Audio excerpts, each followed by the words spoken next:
చిత్ర పరిశ్రమలో casting couch గురించి నిత్యం వార్తలు వస్తూనే ఉంటాయి. అవకాశాల పేరుతో అమ్మాయిలని ట్రాప్ చేసి వారితో లైంగిక వాంఛలు తీర్చుకునే పెద్ద మనుషుల బండారాలు బయటికి వస్తూనే ఉన్నాయి. కొత్తగా పరిశ్రమలోకి వచ్చేవారే కాదు, ఇప్పటికే ఇండస్ట్రీలో ఉండి ఓ స్థాయి వచ్చిన నటీమణులు కూడా వేధింపులను ఎదుర్కొన్నవారే. దాంతో కొందరు ముద్దుగుమ్మలు కెరీర్ని వదులుకుంటే ఇంకొందరు మాత్రం మౌనంగా వేధింపులను భరిస్తున్నారు.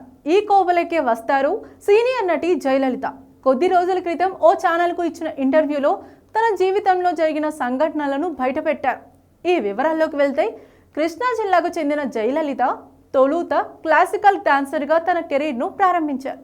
దాదాపు 1000కి పైగా స్టేజ్ షోలతో సత్తా చాటారు. ఆమె అందం, డాన్స్ టాలెంట్ చూసిన దర్శక నిర్మాతలు జయలలితకు ఎన్నో ఆఫర్లు ఇచ్చారు. ఈ దశలో 1986లో ఉప్పు అనే మలయాళ చిత్రం ద్వారా వెండితెరకు పరిచయం అయ్యారు. 40 ఏళ్లు పైగా కెరీర్లో తెలుగు, తమిళ, మలయాళ, హిందీ భాషల్లో 600కు పైగా సినిమాలలో నటించారు. ఎక్కువగా వ్యాంప్ పాత్రలు, బోల్డ్ రోల్స్లో జయలలిత కనిపించారు. వెండితెరపైనే కాకుండా బుల్లితెరపై సీరియల్స్లోనూ నటించారు. అందం, అభినయం ఉన్నప్పటికీ ఆమెను ఇండస్ట్రీ సరిగ్గా పట్టించుకోలేదని ఇప్పటికీ విశ్లేషకులు ఆరోపిస్తూ ఉంటారు. కొద్ది రోజుల క్రితం ఓ ఛానల్కు ఇచ్చిన ఇంటర్వ్యూలో జయలలిత మాట్లాడుతూ ఇండస్ట్రీలో వేధింపులు, కాస్టింగ్ కౌచ్ తదితర విషయాలపై ఆమె సంచలన వ్యాఖ్యలు చేశారు. తొలి సినిమాకే కేరళ రాష్ట్ర అవార్డు వచ్చింది. కెరీర్లో ఎక్కువగా వ్యాంప్ పాత్రలు వచ్చాయి. కళారంగం ఆదరించి అక్కున చేర్చుకుంది కాబట్టి అలాగే ముందుకు సాగాను. ఇండస్ట్రీలో మగాళ్ళ నుంచి నన్ను నేను కాపాడుకోలేకపోయాను. పరిస్థితులకు అనుగుణంగా వెళ్ళడంతో నేను పెద్ద ఇబ్బందులు ఎదుర్కోలేదు. అవుట్డోర్కి వెళ్తే ల్యాండ్లైన్ ఫోన్ పక్కన పెట్టేసేవాళ్ళం, అయినప్పటికీ తలుపులు కొట్టేవాళ్ళం. ఒక పెద్ద ఆర్టిస్ట్ అయితే తలుపు తీయకపోతే ఉరి వేసుకుని చనిపోతానని బెదిరించడని జయలలిత గుర్తు చేసుకున్నారు. వయసులో ఉన్నాను, చాలా అందంగా ఉండేదాన్ని, మంచి పర్సనాలిటీ, వ్యాంప్ క్యారెక్టర్స్ చేస్తుంటే నేను అదే టైప్ అనుకునేవారు. కొన్ని తప్పించుకున్నాను, మరి కొన్నిటిని తప్పించుకోలేకపోయా.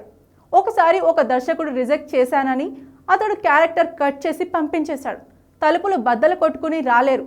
బాగా నిద్రపోయాను, తలుపుల శబ్దం వినిపించలేదు అని ఏదో ఒకటి చెప్పి తప్పించుకునేదాన్ని. కొన్ని తప్పించుకోలేక కొన్ని తప్పనిసరిగా లొంగిపోవాల్సి వచ్చేది. ఒకసారి పోయినా 100 సార్లు పోయినా పోయినట్లే. ఇందులో ఎలాంటి ఫీలింగ్ ఉండదు.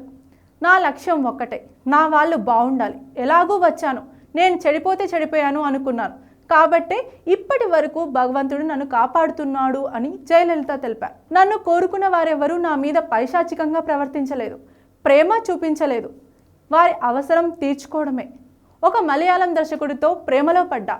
7 ఏళ్ల ప్రేమ కథలో అతని గురించి కొంచెం తెలుసుకుంటూ వచ్చా.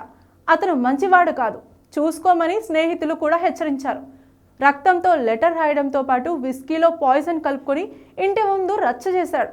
దాంతో ఇంట్లో వాళ్ళకి ఇష్టం లేకపోయినా కేరళలోని కొచ్చిలో ఓ అమ్మవారి ఆలయంలో ఆయన్ను పెళ్లి చేసుకున్నానని జయలలిత తెలిపారు.